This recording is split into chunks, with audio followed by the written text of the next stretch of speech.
Sakumaha diucapkan ku Syekh Tuan Abdul Qadir Al-Jailani dina kitab Fathur Rabbani cek manehanana anta tada'il Islam wal iman.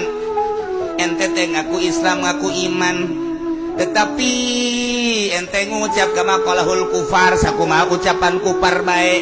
Mun ditanya mah Islam agamana, mun ditanya mah iman percaya ke Allah, tapi ari ucapan kos jelema kafir bae. Kumaha kafir ngomongna? In hiya illa hayatuna dunya nahya wa namut. Eueuh deui kahirupan mah cak kafir teh kecuali kahirupan dunia.